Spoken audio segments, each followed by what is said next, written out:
Attendance Committee. It's 10 o'clock and I think we'll begin. Uh, right, any apologies for absence and substitutions?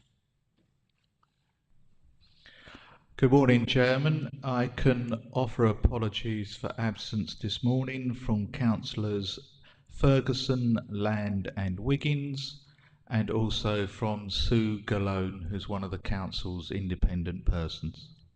Thank you, Chairman. Right, the minutes of our last meeting are on pages 5 to 12. Anybody, any comments? They're quite comprehensive minutes.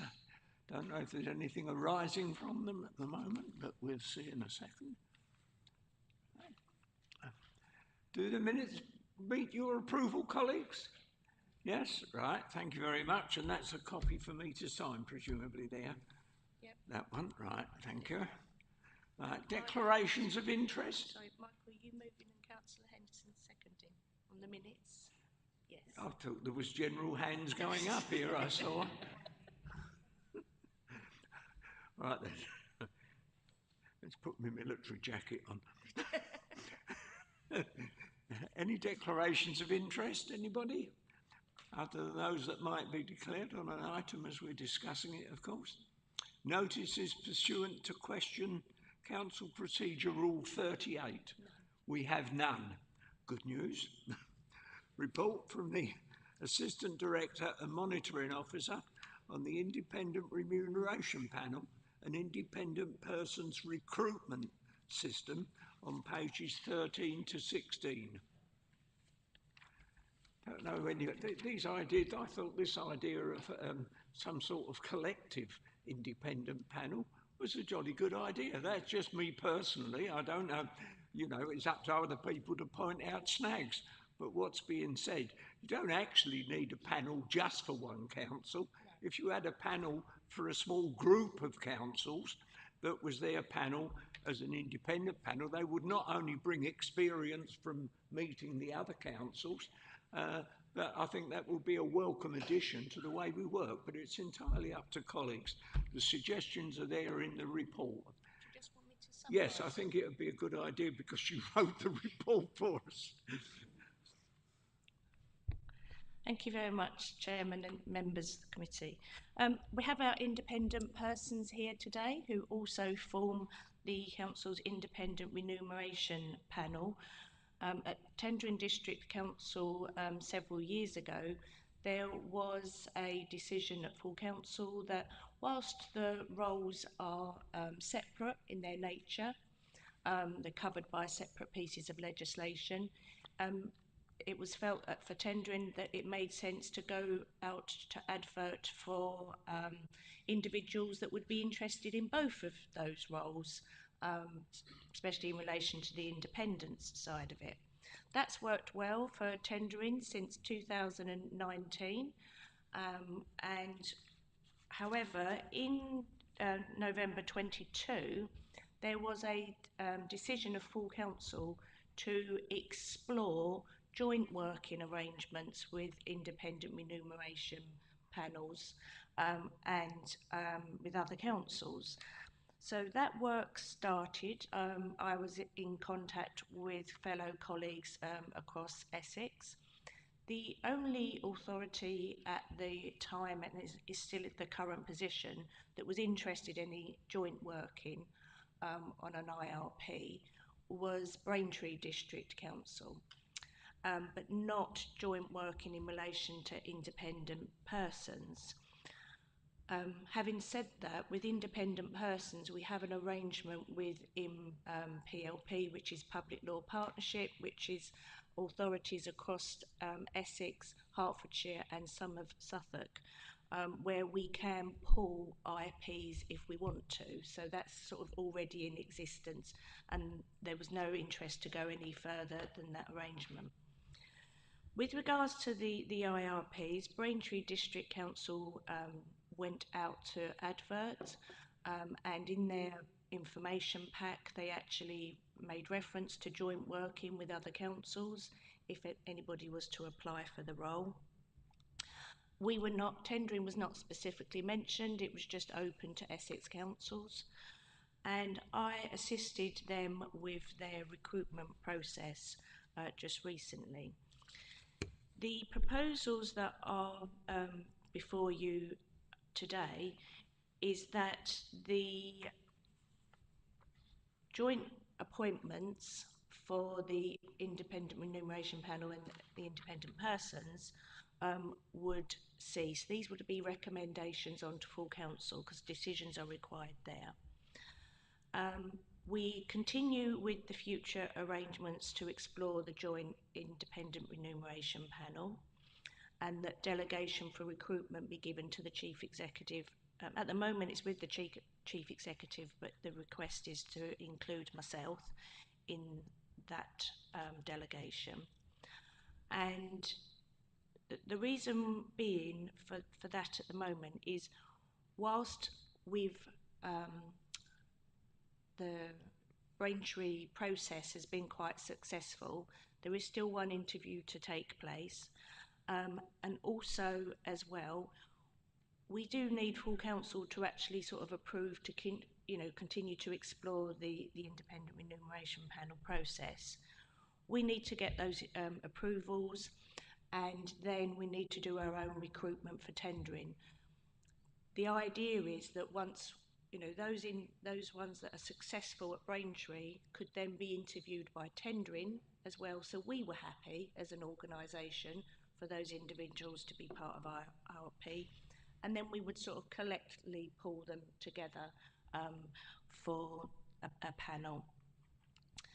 Braintree District, just for information, it's in the public domain, but Braintree District Council will be commencing quite a fundamental review of their members' allowance schemes, which not taken place for several years. We're tendering the position slightly different because we have undertaken fundamental reviews over the last few years, and we've now got sort of an uplift arrangement linked to employees' pay scales. What's the term I'm looking for? Where the just suddenly, where's the link to the RPI? No, the RPI, isn't it? RPI. Sorry, I completely forgot. Got the abbreviation then. And having said that, we feel as officers that it's good to recommend that we recommend to full council that the term of office for independent remuneration panel members can be up to 7 years, sort of to allow a rolling appointment. So we're proposing that as well. And because there was only really interest in a joint IRP, and we're following on from full council's decision in October 22, we are, as monitoring officer, I am recommending that we continue with the existing independent persons for another year, for those who express an interest without an application process, but we will use the following year to do a recruitment process, so that we go out to, as it were, the market again, to be open and transparent. But we, as the report says, we have got a number of cases at the moment which are still ongoing. So continuity and consistency would be very much welcome as monitoring officer. Also, under the legislation, the Localism Act, we have to have at least one independent person by law, and the terms of office at the moment expire in May 24. So that's why those recommendations are before you. And happy to answer any questions you may have.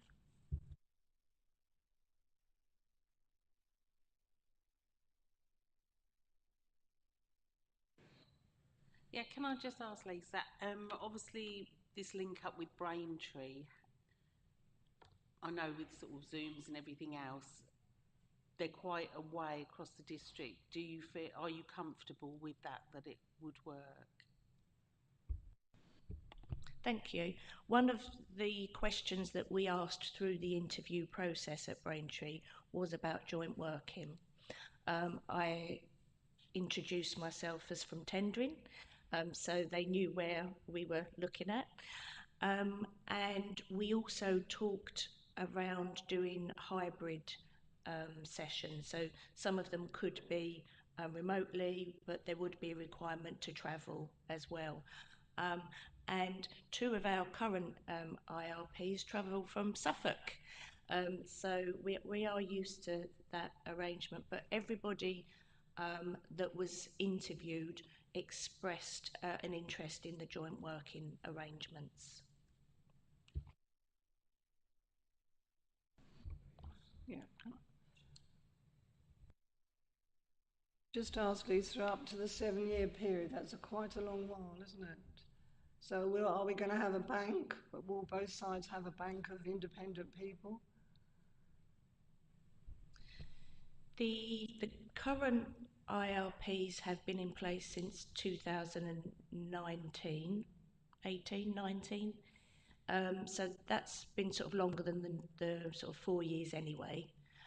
The reason we were suggesting 7 years was, one, we could do up to 7 years, so not necessarily a 7-year appointment, but Tendring District Council will need to do another fundamental review around just before the next elections, District Council elections, in 3 years' time.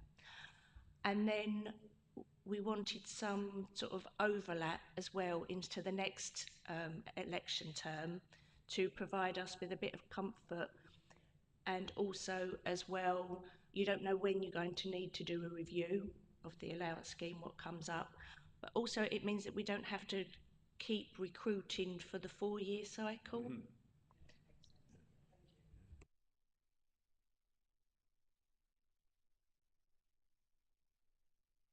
Thank you. One of the things that's a bit remiss on my part, I've never actually introduced myself to our independent members or welcomed them to our meeting following the elections, when of course I was appointed chairman and Anna's vice chairman. I've never ever made any comment about it. So can I remedy that remiss of mine and say welcome once again, despite the fact I know we're hearing your term of office ending is imminent.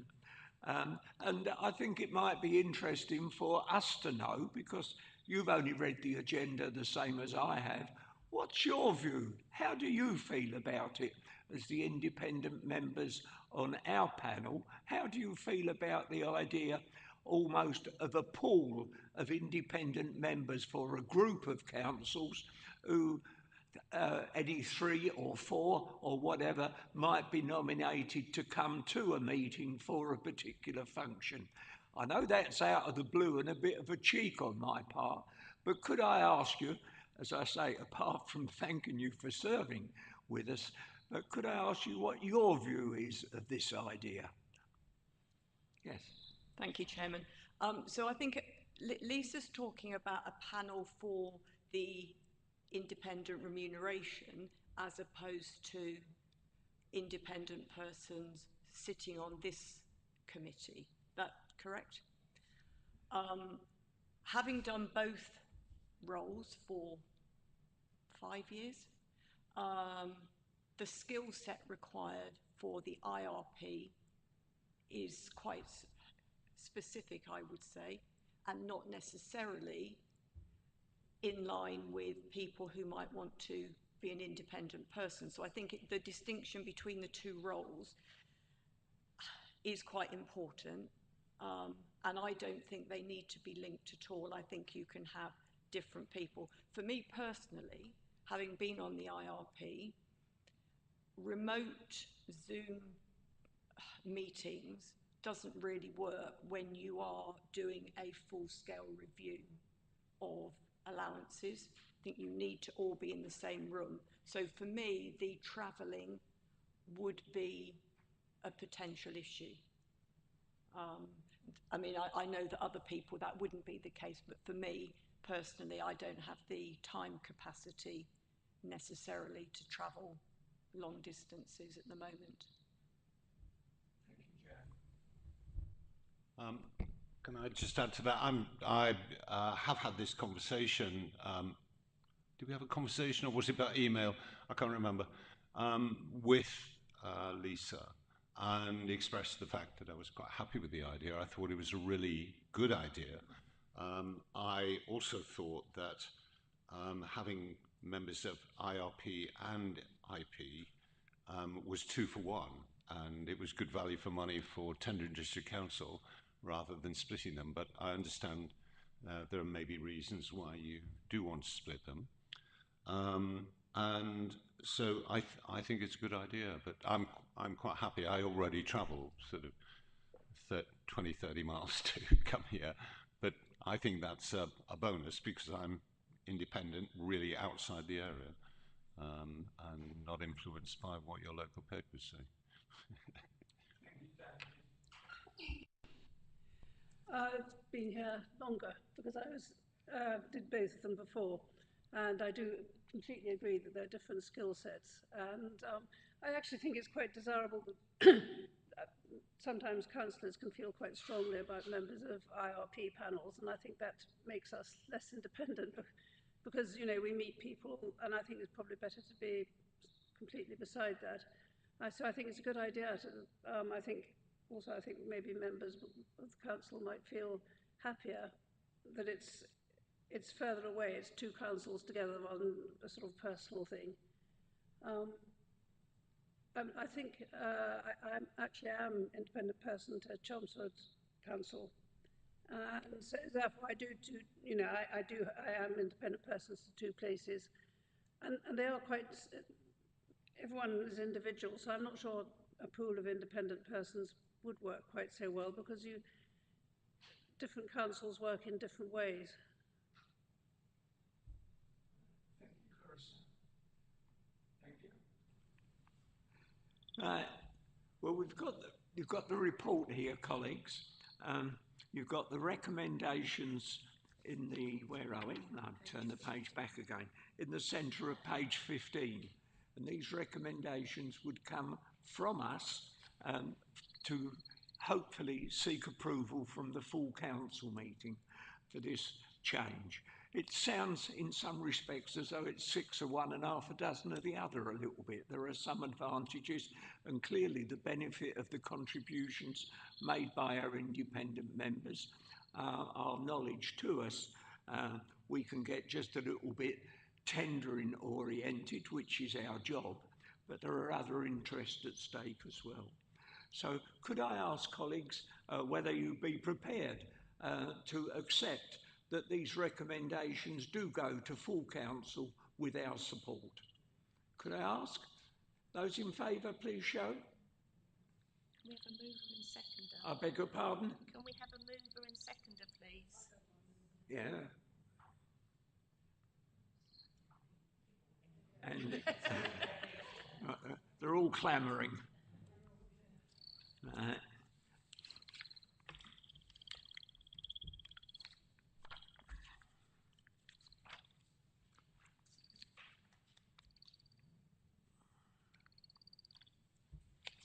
So we move on to the next item then. Lisa, is you as well, I do believe, if you would.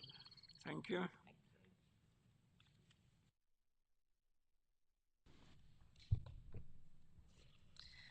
The next item is the pre-election guidance for tendering district council members and officers, and you have been provided with, and we apologise for the late circulation, but the actual guidance. So you had the covering report, but you didn't have the guidance until some of you last night and some of you this morning, so apologies for that. I would say though that the guidance is very, very much based on previous guidance that has come to this committee, so hopefully it's not too much of a surprise. We'd just like to introduce it in the fact that this year for tendering, we don't have any district council elections. We are involved with the Police, Fire and Crime Commissioner election in Essex, and that's on the 2nd of May.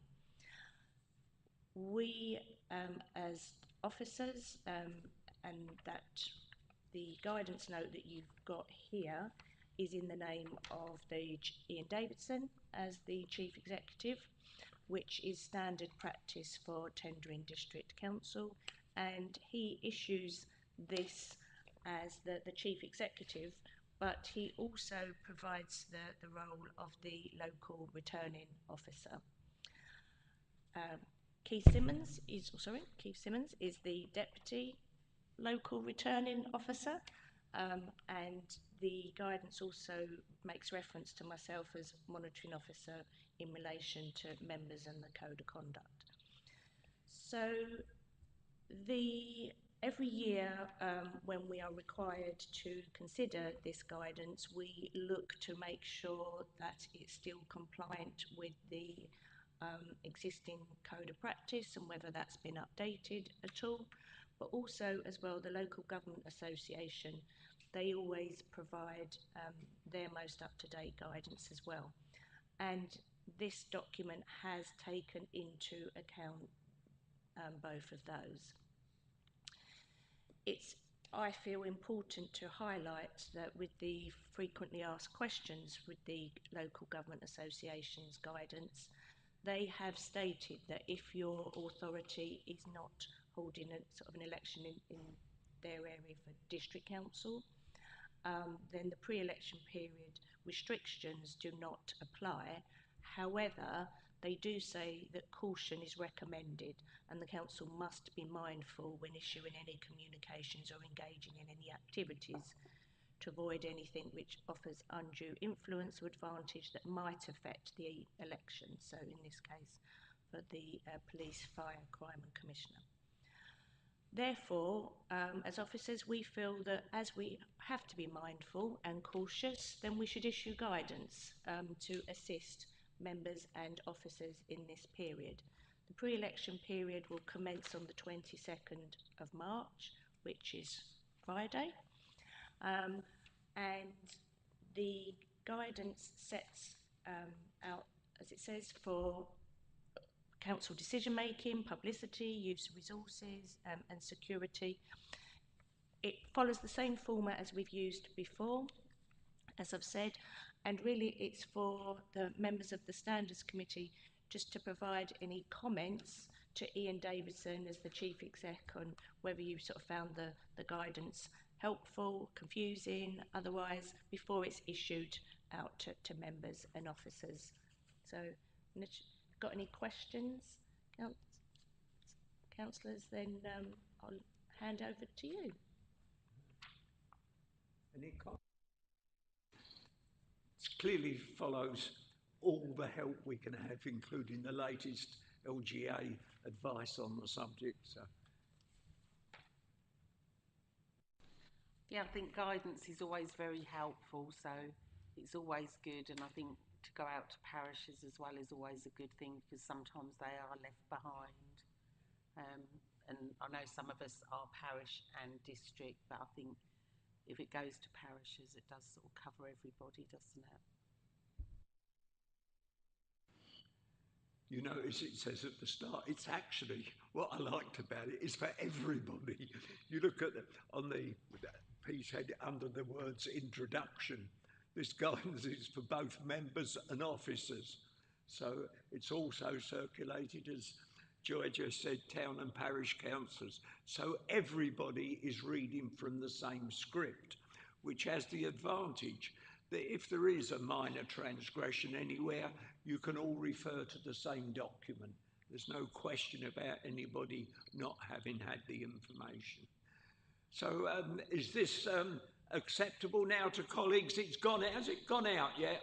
No. It's not. It's in preparation, obviously, before the police and crime elections. Would that be generally acceptable? David? Yep. Sorry to interrupt, Mr. Chairman. Not being familiar with Police, Fire, Crime Commissioner, is that one job? There's not an individual police, fire, and crime. It's a commissioner for all four, of all three. Yeah, it actually started off as one, just the police commissioner, and other jobs were added to it on the basis of the fact it's almost I personally speaking, I wasn't desperately happy when it was introduced because we were taking the American system in some respects of having a politician at the head of police, a politician at the head of the fire service. And I, at that time, personally preferred the chief officer. But I think the way it's worked has been excellent. But lots of little things have been added to it. But he's proved a success, let's be honest.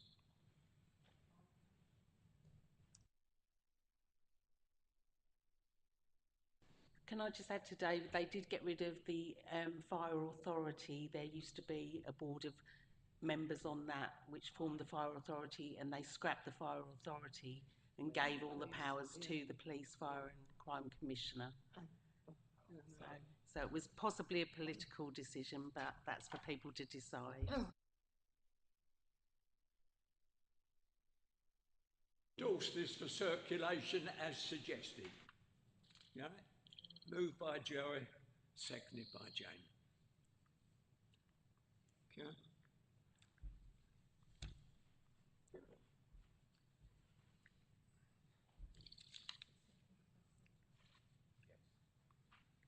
Next one is you again, I believe, isn't it? The update on general matters.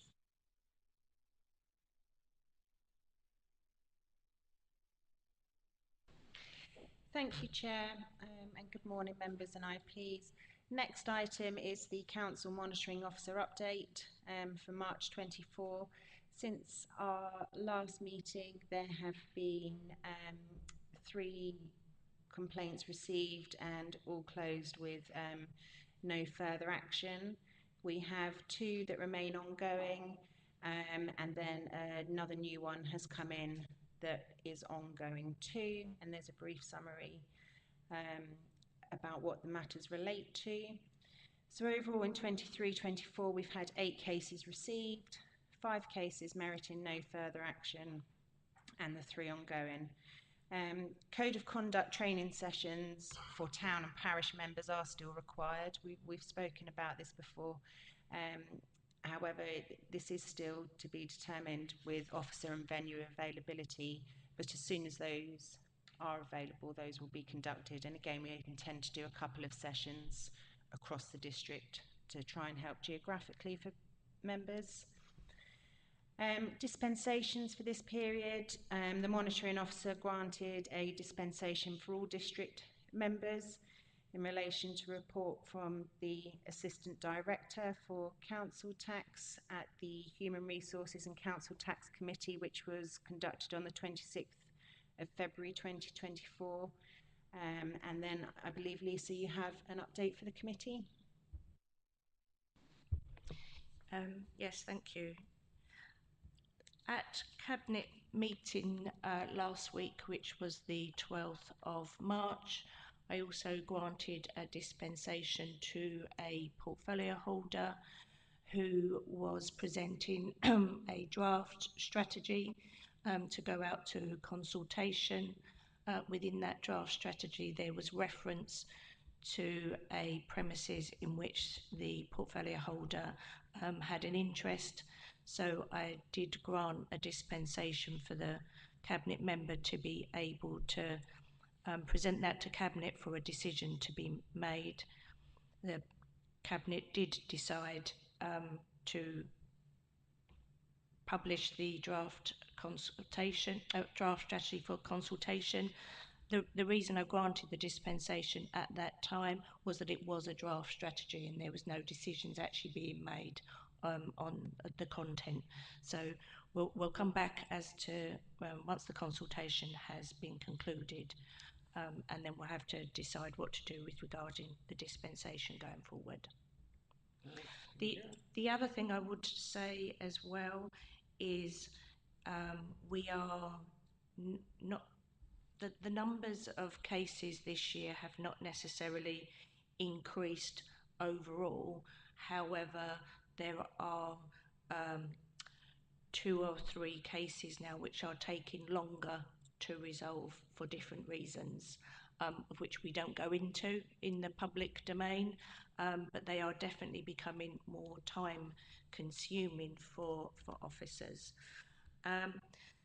There has also been a request that's gone out to all district councillors, which is a requirement of our end of year process in respect of external audit, to make sure that all councillors look at their declarations of interest to check that they are still current, and any updates should be confirmed. So all members are required, whether it's everything's okay or changes need to be made.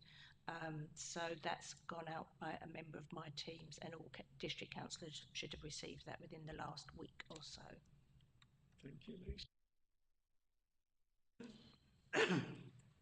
Any comments, anybody? Oh, David? Sorry, I seem to be the one asking all the questions.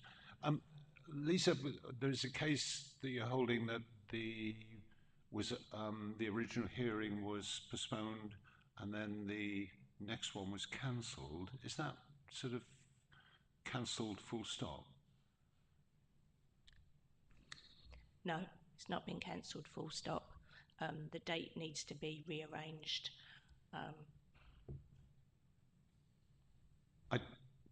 Having been changed twice, I just wondered how many times the council was prepared to allow that to happen. That's matters which we will be discussing between ourselves. In the public domain, a new hearing will be rearranged at some point.